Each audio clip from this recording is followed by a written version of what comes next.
AP పాలిటిక్స్పై మీ అభిప్రాయం ఏంటి sir? ప్రస్తుతం బాగానే ఉంది. ముఖ్యమంత్రి గారు ముఖ్యంగా అభివృద్ధి పైన, రాజధాని పైన, పోలవరం మీద దృష్టి పెట్టినారు. సంక్షేమ కార్యక్రమాలు కొన్ని చేస్తున్నారు. సూపర్ 6 చేయాలనే ఉద్దేశంతో చెప్పినటువంటి విషయాల్లో ఒక సగం చేస్తున్నారు. మీద సగం కూడా చేయాలంటే బడ్జెట్ విషయంలో కొంచెం ఇబ్బందులు ఉన్నాయి కాబట్టి, అందులో మన రాష్ట్రం మైనస్ బడ్జెట్ ఉంది కాబట్టి, మన జగన్మోహన్ రెడ్డి గారు మన రాష్ట్రాన్ని అప్రూవల్ చేసిపోయాడు కాబట్టి, అప్పుడు బయటపడాలంటే మనకు కొంచెం టైం పడుతుంది కాబట్టి చేస్తారు సంక్షేమ కార్యక్రమం. కొంతమంది సంక్షేమ కార్యక్రమం విమర్శిస్తున్నారు. తప్పకుండా చేస్తారు చంద్రబాబు గారు. ఆయన ఉద్దేశం ఫస్ట్ అభివృద్ధి ఆయనకు కావాల్సింది. అభివృద్ధి తర్వాత ఇన్ఫ్రాస్ట్రక్చర్ అనమాట. ఈ రోడ్డు మీద దృష్టి పెట్టినాడు. ఈరోజు ఎక్కడ పెట్టినా కానీ రోడ్లు చాలా ప్రమాణంగా చేస్తున్నారు. ముఖ్యంగా వ్యాపారం అభివృద్ధి కావాలన్నా ఏదైనా అభివృద్ధి రోడ్లు రవాణా వ్యవస్థ అవసరం కాబట్టి రోడ్డు మీద దృష్టి పెట్టి వేల కోట్లు చేస్తూ రోడ్లు చేస్తున్నాడు. అదేవిధంగా రాజధాని అమరావతి కానీ, పోలవరం కానీ దాని మీద చాలా ఖచ్చితంగా పనిచేస్తున్నారు కాబట్టి భవిష్యత్తులో కూడా పోలవరం కంప్లీట్ అయితే కొన్ని లక్షల ఎకరాలకి భూమి వ్యవసాయంగా పనికొస్తుంది. కొన్ని లక్షల మంది రైతులు బాగుపడే అవకాశం ఉంది కాబట్టి పోలవరం చాలా ఇంపార్టెంట్ మన రాష్ట్రానికి. అదేవిధంగా అమరావతి కూడా చాలా ఇంపార్టెంట్. రాజధాని లేకుండా రాష్ట్రం విడిపోయింది. మనం దిక్కులేని పక్షం అయిపోయినాం. మనం ఈరోజు ఏ రాష్ట్రం అయినా కానీ రాజధాని అంటే చెప్పుకునే పరిస్థితి మనకు అవమానం ఉంది ఆంధ్రప్రదేశ్ రాష్ట్రానికి.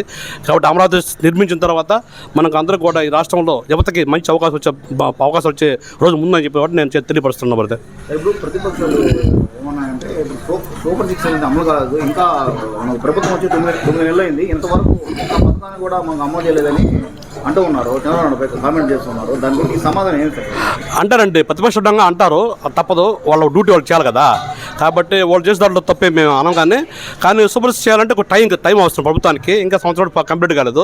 ఆర్థిక వనరులు అవసరము. ఆర్థిక పరిస్థితి చాలా ఘోరంగా ఉంది. అదేవిధంగా గాడి చెప్పినట్టు రాష్ట్రాన్ని గాలి పెట్టాలి. అదేవిధంగా రాష్ట్రంలో చాలా ఇటువంటి భూ స్కామ్లు అయితేనేమి, ఈ యొక్క రీసర్వేలో కూడా చాలా కొన్ని వేల ఎకరాలు అన్ని కనెక్ట్ అయిపోయినాయి. తర్వాత 21 ల్యాండ్స్ కూడా చాలా మంది కూడా రిజిస్టర్ చేసి అక్రమాలు పాల్పడినారు. ఇవన్నీ బయట తీస్తున్నారు. ఇవన్నీ బయట తీసి రాష్ట్రానికి సంపద వస్తుంది. ఆ సంపదతో కూడా రాష్ట్రం అభివృద్ధి చేస్తారు. తప్పకుండా ముఖ్యమంత్రి గారు సూపర్ 6 చేస్తారు. ఆయన మోసం శక్తి కాదు, పెద్ద మనిషి. ఆయన 70 సంవత్సరాల 80 సంవత్సరాల వయసు కల వ్యక్తి. అయినా మోసం చేసే ఉద్దేశం లేదు.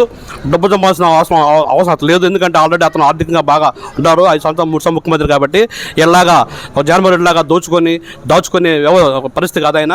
ఎందుకంటే ఆయన ఈరోజు కూడా ఆయన మీద ఎటువంటి నేరంగా లేదు. ఆయన మీద జగన్మోహన్ రెడ్డి దాదాపు 24 సంవత్సరాలు నెలలు జైలు ఉండే వ్యక్తి.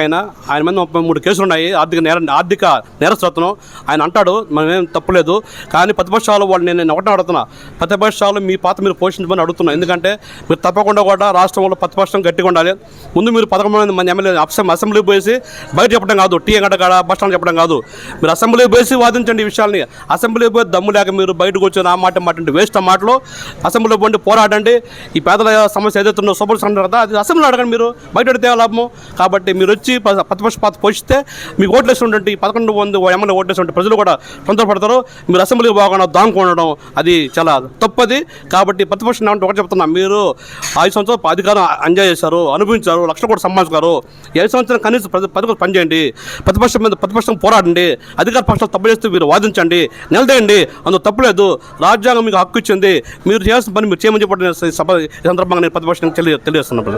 వల్లభనేని వంశీ నిన్న అరెస్ట్ చేశారు కదా, జగన్ గారు కూడా నేను పోయి జైలు పెట్టించారు. ఆయన ఏం కామెంట్ చేస్తుంటే, మేము అధికారంలోకి వస్తే అందరినీ ఒక్కొక్కరిని గుడ్డలు వేసి కొట్టమని కామెంట్ చేస్తున్నారు. అసలు ఆ కామెంట్ ఒకటండి, వల్లభనేని వంశీ కావచ్చు, అరెస్ట్ అది తప్పని తప్పుడు కేసులు పెట్టి చేశారని అన్నారు. పూర్తిగా దాని గురించి మీరు ఏం చెప్తారు? ఏమండి, చట్టంలో తప్పుడు కేసు పెట్టి నిలబడవండి. ఎందుకంటే చట్టంలో ప్రతి విషయానికి కూడా ప్రూఫ్ ఉండాలి, ఆధారాలు ఉండాలి. వాళ్ళ మీద చేసే తప్పులను కూడా సాక్ష్యాలతో నిరూపించారు ప్రభుత్వం, అధికార పార్టీ. తప్పకుండా ఆయన శిక్ష పడుతుంది. ఎందుకంటే తప్పు లేదు, నిప్పు లేదు, పొగరాదు. కాబట్టి ఇంతమంది ఎమ్మెల్యేలు ఉంటే వల్లభనేని వంశీని ఎందుకు లాభలేస్తారు? అతను ఆ రోజు రాజధానిని దాడి చేశాడు. టీడీపీ అధికార పార్టీ కార్యాలయాన్ని ధ్వంసం చేశాడు. అతను చాలా అధికార పార్టీలో టీడీపీలో గెలిచి వైసీపీ పక్కన ఉంటూ ద్రోహం చేసిన వ్యక్తి అతను శిక్ష పడుతుంది. ఈయన వచ్చి ఆడ నిలబడుకొని బట్టలు కొడతాంటే ఇది సినిమా కాదు, బట్టలు కొట్టినట్టుకే. బట్టలు కొట్టి ఊరుకోరు పోలీస్ ఆఫీసర్లో.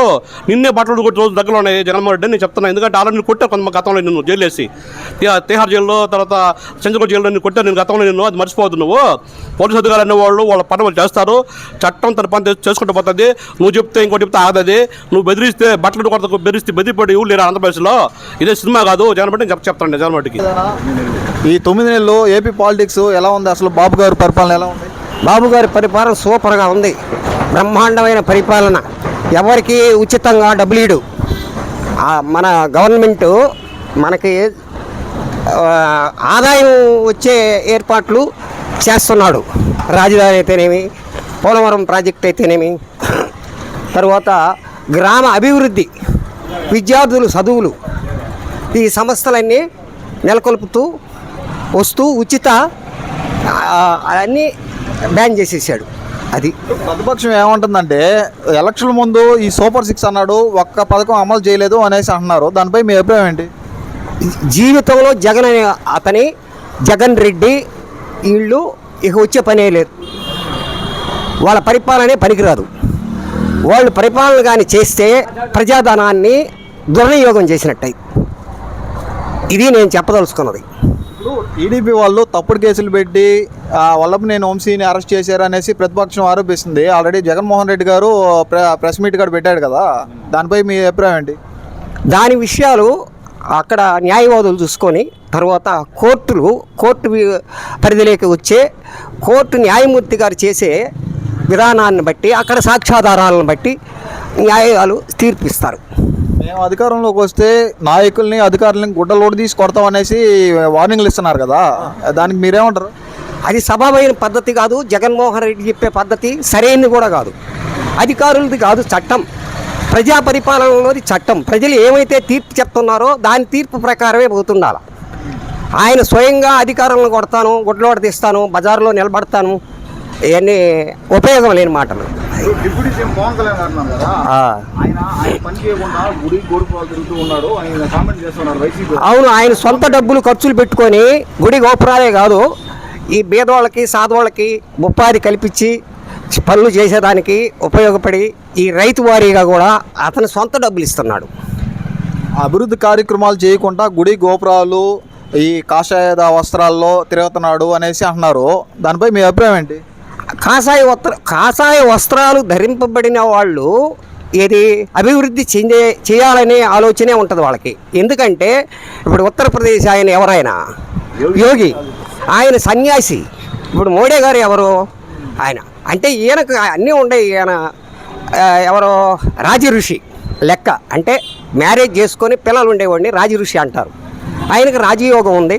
తర్వాత ఆయన కూడా అభివృద్ధి చెందాలని చెప్పి ఆయన ఒక పార్టీని స్థాపించాడు. ఆ పార్టీ తరఫున ఒక్కడు కూడా ఆయన పెట్టిన మనుషులు గెలవకుండా లేరు, అందరు గెలిచారు. ఇప్పుడు వాళ్ళు అందరికీ కూడా చంద్రబాబు నాయుడు సంరక్షణ కల్పించి వాళ్ళకు కూడా మంత్రి పదవులు ఇచ్చి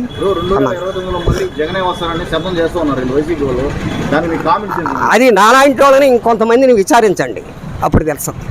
థ్యాంక్ యూ.